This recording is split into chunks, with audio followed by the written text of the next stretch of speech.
Everyone, and welcome to another game. It's been a long time since I've said that. If you don't know me already, my name is Nobody. I've been casting Age of Empires 2 games for the last 6 years, just about.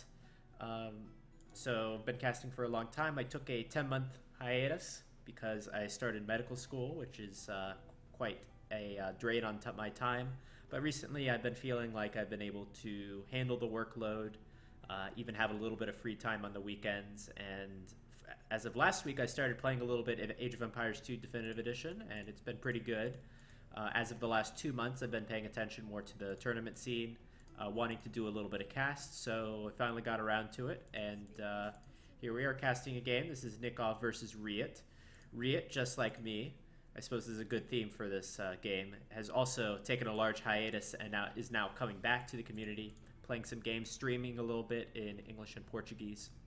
He was one of the best players, especially around 2010, 2012.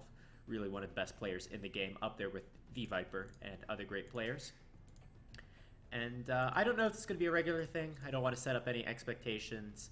My workload is pretty heavy, so but I do miss Age of Empires 2, so I do want to try to work at least, idealistically, one game a week. But we'll see where it goes. And if you're new, I do like to watch non-mirror games, unorthodox games. One thing I feel like that is lacking when I go look for games on YouTube is I just want to see great games. I don't want to see memes. I want to see a meme every now and then, but I want to see great games. It doesn't matter what the strategies are.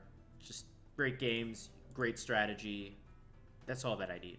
And that's kind of what I feel like is lacking on YouTube. Every game I click on is a meme game. It's a 20-minute game. It's a game that's not very close because the Viper's clobbering somebody or Harrow's clobbering somebody, but they upload it because they have a meme in there. So I kind of want to do something a little bit different. Not to throw any shade. Meme games are pretty fun. I've done plenty of meme community games and meme stuff, but that's kind of what I want to get out of this, casting a little bit and uploading. So yeah, so I'm pretty happy to be back. As far as, I suppose I should give a little recap. Wanted to mention that just because I've been away from the community for a while doesn't mean Age of Empires isn't a huge part of my life and something that will always be a huge part of my life. Since I've been in medical school, a big part of actually getting accepted to the medical school that I was accepted to was a big part of my application was actually Age of Empires 2. And I talked about on my primary application, on my secondary application, a lot about casting Age of Empires 2 over the years, what I've learned from it, how I've learned from just meeting so many people and training so many people and casting games and advertising yourself and working with the team on Voobly.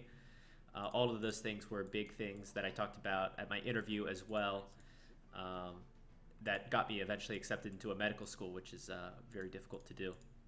So yeah, maybe you could find some other benefit in your real life from playing Age of Empires 2 other than just the enjoyment of the game. And when I first started, I was known as the Age of Empires 2 guy because it was one of the first things that our Dean of Admissions said. He went to my channel and watched an hour of my videos just to vet me. And everyone knew me as the Age of Empires 2 guy, which some of the my other classmates also have played Age of Empires 2 in the past, even knew of the player Tato, one of my friends, which was pretty cool. So yeah, Age of Empires 2, it's a big part of my life. Let's talk a little bit about this game. So let's see, I've chosen a Lithuanians and Incas war. Nicov is playing as the Lithuanians. RiuT is playing as the Incas. I introduced RiuT a little bit. He's more of a defensive kind of player, and I feel like Nicov is also kind of more of a meta player. Likes to play the meta, doesn't like to do crazy strategies too much. Lithuanians is a newer civilization, start with 150 food at the start of the game. Makes them good for defending off a early rush, and we know like the Incas like to do their early rush with the early blacksmith, get the blacksmith upgrades, go for towers. I think the Ethiopians with that plus 150 food might have been a deterrent to RiuT doing that strategy. Obviously RiuT hasn't gone for that strategy. He's just going to play the standard, and believe it or not, Incas can play a pretty mean standard game on Arabia. Good diversity in their trek tree. Obviously, RiuT going south with his militia thought his opponent was there, and that's a logical thing to think, but no, his opponent's on the left. So RiuT maybe opting to lure some deer or ostrich and not really scouting at his opponent. So that's not good, but maybe RiuT can use this. No, he's not got no man-at-arms upgrade coming in, so there's no advantage to this whatsoever. But let's see if he gets lucky and goes to that wood line. This map is Serengeti. It's one of my favorite maps to cast. I've played it a little bit. It's very difficult to play because there's so many holes in the wood line. The woods are so sparse. Man, is it frustrating to play sometimes. But I really, really love it. It's a great spectator map. It's just as good of a spectator map as Arabia, and you guys know how much I love Arabia. So as far as strategy goes, we have a scout rush for Nicov. Normally you'd see farms and berries at this point, but with that 150 extra food, we're not going to see that. Militia getting too close to the town center, going to take a little bit extra fire. And yeah, so those militia not going to do too much. I don't have a spectator mode. Capture Age is working on that, but I would suspect Nicov went up on a very early population to do this kind of special scout rush with Lithuanians. And Nicov, let's see. Nicov is probably going to go archers off the back of this with 3 on gold. Not too many farms. So standard Dark Age rush and archer rush behind it. I'm sure Nicov wanted to upgrade a man-at-arms, but it's going to be a little bit too late as these scouts are going to take the engagement. Before bringing the 2 villagers in is going to help out so much, and this should be a good cleanup from Nicov. But I think this militia rush has done its job just by keeping this army at home. We'll even take down a scout that, ooh, actually was very close, wow. So going to get away with that scout, but that rush did its job. Now RiuT is mostly walled at his base. He's able to start archer production. He'll pump out a few spearmen, and his economy will be pretty good behind this. No idle time for him. Nicov has had 2 villagers idle, having to fight off that rush. But overall, both players in a reasonable position. I would prefer RiuT's position a little bit more. Here comes the scouts from Nicov. These scouts are so weak. Wow. I don't expect them to do much. Maybe they can kill 1 villager if Nicov is lucky. But at the very least, they are able to get a good scout off and see those 2 archery ranges. So RiuT housed. That's not too good. That's not good, especially as Incas, where your houses count as double population. And RiuT starting that archer production. Looks like he was a little bit slow on that because of that house. That's not too good. But both players playing meta, playing pretty defensive, even on a super aggressive map like Serengeti. Nicov gonna farm up a little bit. This is what you have to do on Serengeti. I learned this the hard way. You have to be very very cautious and build your walls into the woods so that there's no sudden holes. But pretty soon RiuT should be able to move out. The question is, what will Nicov do to defend? It looks like he's going to go 1 archery range skirmisher. Yep. So Nicov, I think, is not going to invest too heavily into archery ranged units. He probably wants to go for a faster castle age and go into knights, which Lithuanians get pretty damn good knights. Too many on berries, though. Oh my gosh, I just played a game with my friend, and one of the things is never put too many villagers on berries. There's 7 villagers on those berries. And what a trap! What a trap this is! Wow. Wow. Killing 3 scouts right away. Killed all of the weak scouts. Nice trap from RiuT. Nicov running way too close to those archery ranges. And I think RiuT should move out now. Maybe RiuT's just waiting for that fletching upgrade. RiuT has no scouting information on Nicov as of the last 4 or 5 minutes, so he's not really sure if Nicov has went 1 archery range skirmishers or maybe 2 archery range skirmishers. Obviously, it's just 1, but now RiuT's going to move out with that fletching upgrade. And I think Nikov's going to move out at a very bad time. He should know the army's on the way, and yeah, he does. He's going to move the scout up north, and it's going to wall up behind this, while those skirmishers are going to come back to defend.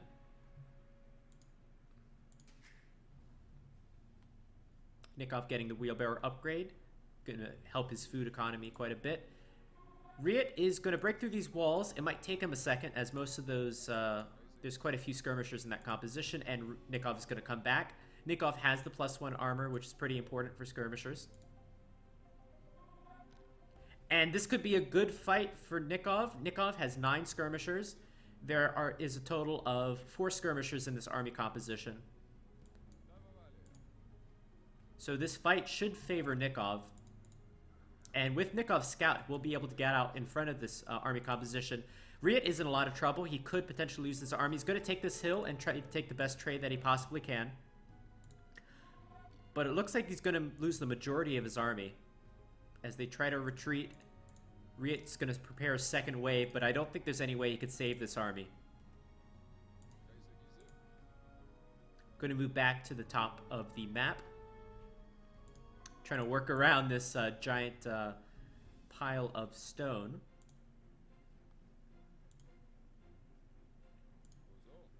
And RiuT did get a little bit of value out of this army, but it looks like Nicov is going to clean this up. And RiuT really trying to get as much value as he possibly can by microing his units around. But there you go. That's going to get cleaned up. Good play from Nicov, despite losing his scouts a little bit earlier on. Look at how many farms for RiuT. Wow. And in fact, that might be quite a few farms. Normally, I don't think he'd farm this heavily, but on Serengeti, you don't get as much starting food. So that kind of has trickle-down effects. And both players are up. One thing to note, if this was Arabia, players would have more resources in their base, but Nicov, his wood lines are thin. That gold will eventually run out, so you are inclined to stay aggressive and to expand out of your base. Nicov going to add another stable. Again, Lithuanians do like their knights. And RiuT as well is going to have to expand a bit. Luckily, he's got another gold there in the back, so gold shouldn't be an issue. But wood, of course, might be an issue, as these wood lines are forward. And Nicov is not invested into any archers. He doesn't want to upgrade any of them, so they are vulnerable to these eagles. But most of these skirmishers should get back. One of the bonuses of the Lithuanians, in addition to their extra food at the beginning of the game, is that their skirmishers move faster. So that is probably going to save 2 or 3 skirmishers, because they're not going to be able to get caught by the eagles. Bloodlines being researched. These knights will be fairly strong. I think Nicov might just want to throw these units away. They can't really get any further. There's no scouts here. So these skirmishers, I think, are goners, but might as well try to get as much value as possible. And make sure not to overchop.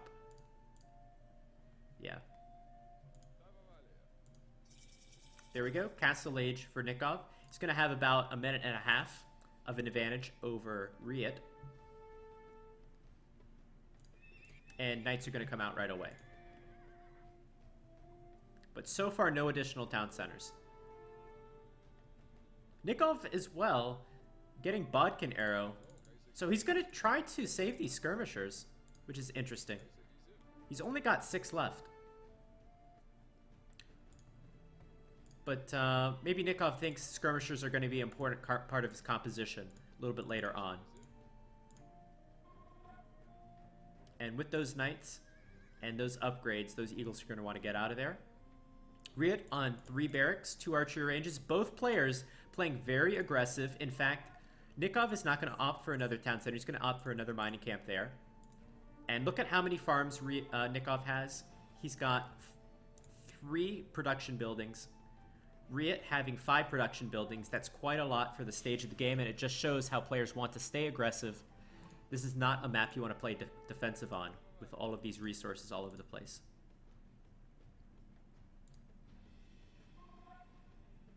So RiuT should have more army. The problem is his army is not as good in the open field and not as good at raiding, having mostly archers and skirmishers. But they should be quite powerful if they're all bunched up together. But I think if you're RiuT, you might want to try to do your best maybe to wall this. It's very hard with the wood lines. And instead, RiuT's going to build a town center onto that gold, helping defend his right side of the base. So now with this big mass, RiuT's going to move out. I expect to see a siege workshop for Nicov. Going to add another monastery. He wants those relics so he can get additional attack on his knights.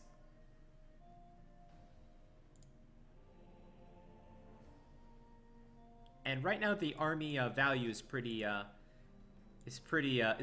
RiuT saying that he had to pause because his keyboard just arrived. So I think that this is just reflecting that RiuT is getting back into the game. And yeah, he should only be better with his new keyboard. Nice position on the crossbows right in there, but there are quite a few skirmishers with +2 armor, so archers really can't engage that. Eagle warriors are lacking quite a few upgrades. No attack, no defense. Well, 1 defense, but not the 2nd defense. And right now, Nicov with a little bit of an advantage. His army's just slightly scarier, and I like that he's expanded out of his base and is going to go get the relics. But at the same time, RiuT with 2 town centers, now adding a 3rd town center, is going to go for more of a macro approach. This will pay off in maybe 10 minutes time if he's able to get a villager lead. However, I don't know if he's going to be able to keep his army as powerful as Nikov's, who's investing more resource into his army. However, RiuT is going to hug that hill, keep Nikov's army at bay, while hopefully his town centers are able to gain him a villager and economy advantage. But I really don't like RiuT's army composition, just playing as the Incas, having a immobile army composition on this map. Nicov scanning around, probably trying to find some of these relics.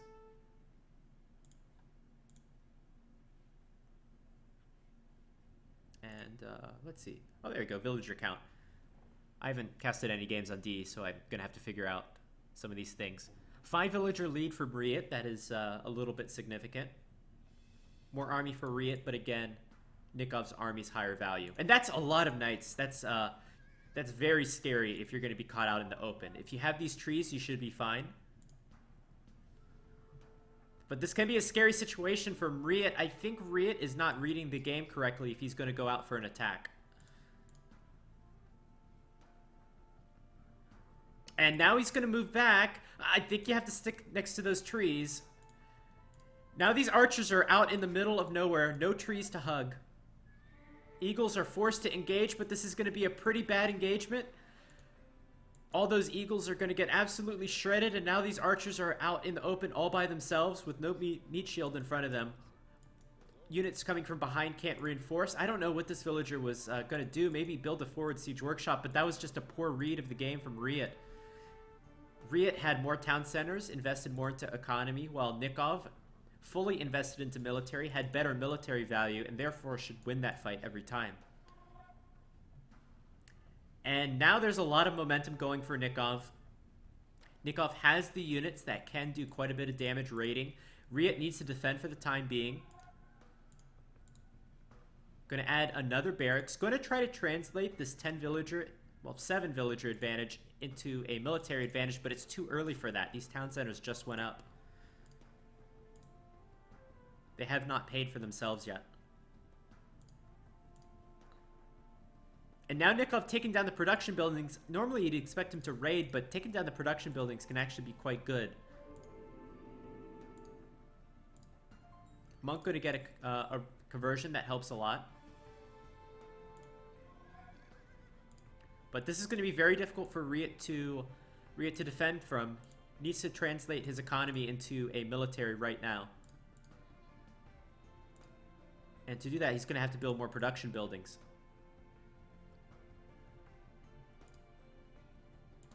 Pikemen being upgraded from RiuT. That's a very defensive upgrade. You're really on the back foot if you have to upgrade pikemen. But it might be enough with the Inca villagers having a little bit more armor. That'll help RiuT to defend a little bit better. Gonna take that fight. I don't agree with that fight. But if the pikemen get on top of the knights, that'll be good. That's a pretty good engagement. That's a very good engagement. RiuT might be able to defend because of that. Now the knight numbers are significantly lower. If RiuT can pump out a few eagles, might be able to take out the skirmishers. I think RiuT's overcommitting once again. Or is he? He's got 2 knights in there, but they're very low HP. Now going to take the hill. Nikov's going to take this fight. RiuT is not going to escape.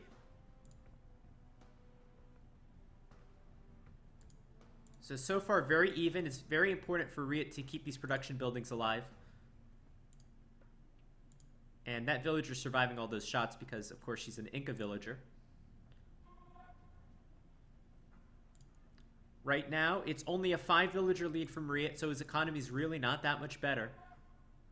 Back at Nikov's base. Nicov is still only 2 town centers, bringing in another relic that'll give his knights +4 attack, which is extremely strong in the Castle Age.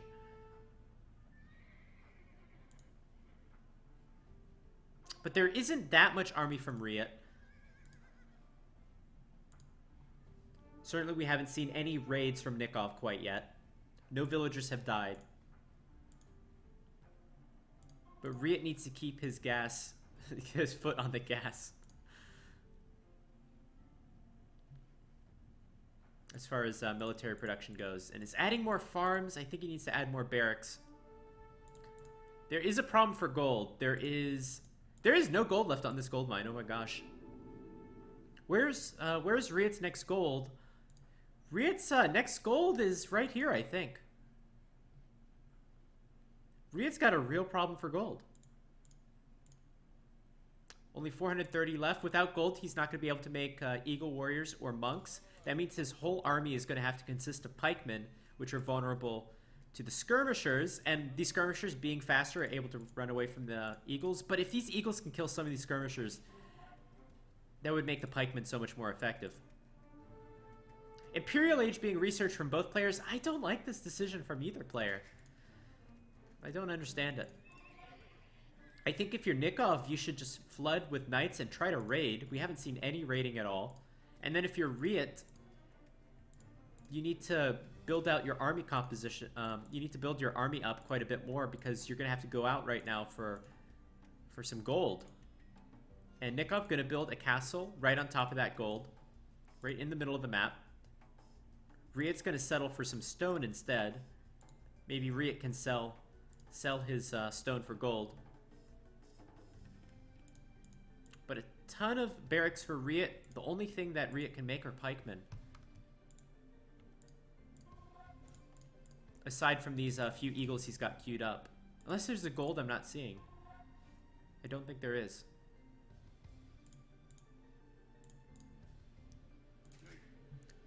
So RiuT is going to have maybe 25 eagles and then not be able to make any more, assuming he doesn't sell any stone. So it's very important he gets his eagle upgrades and doesn't lose any of them. And that castle is really going to complicate things because those eagles are not going to take down that castle anytime soon. So RiuT's nearest gold is going to be down here, which he doesn't see. He does see this gold, however. If he can get to that gold safely, and he's going to need more villagers than that, then he's going to be able to maintain eagle production. Right now, RiuT, probably saving up for a castle, needs to win a trebuchet battle. This position is so strong from Nicov. Do we have Elite Eagle Warrior coming in? I don't think so. Yeah, here we go. Elite Eagle coming in. If these eagles can get a raid, that'll help even up the game. However, Nicov is looking for these eagles. And these knights have 10+6 attack. Oh my gosh. So much attack. And they should be able to take this fight, but these knights are so strong. Second castle on the hill.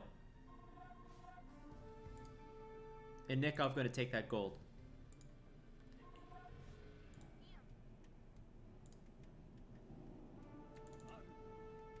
So RiuT looking for an angle. If he's able to get these stone miners, that'll be a big score for him.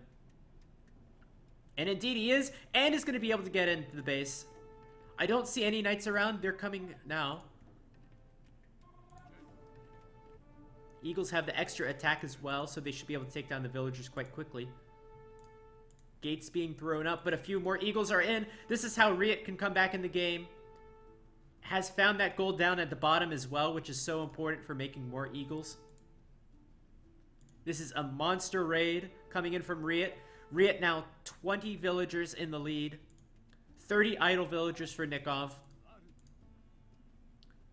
This town center still idle.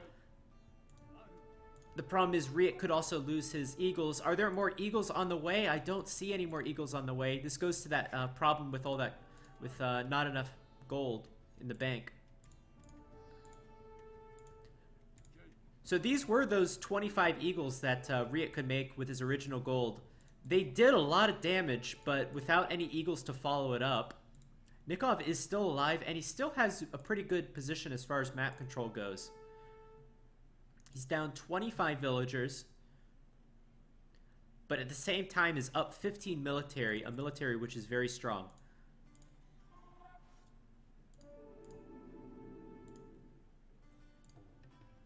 And this lack of map control is really going to hurt RiuT. Going to build a castle down in the south that's going to help secure that gold over there. But this front area is so exposed. Even a monk just converting a pikeman right under that town center. RiuT should have enough stone for another castle. Should build another castle maybe in the north.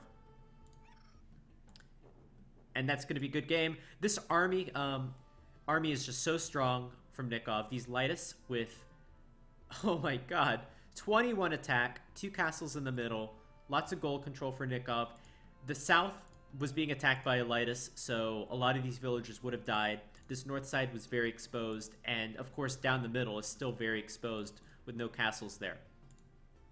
So very good game. Looks like Nicov had an opportunity there to pull it back at the end.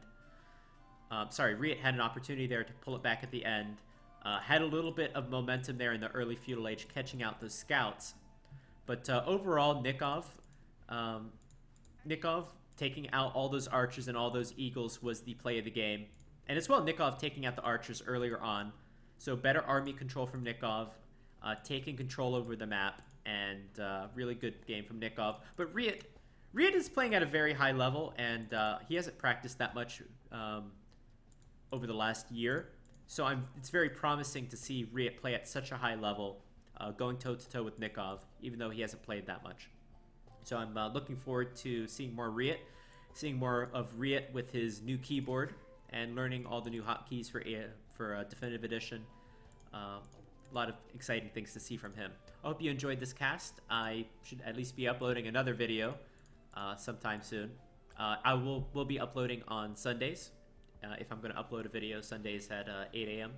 Eastern Time, United States would be the time.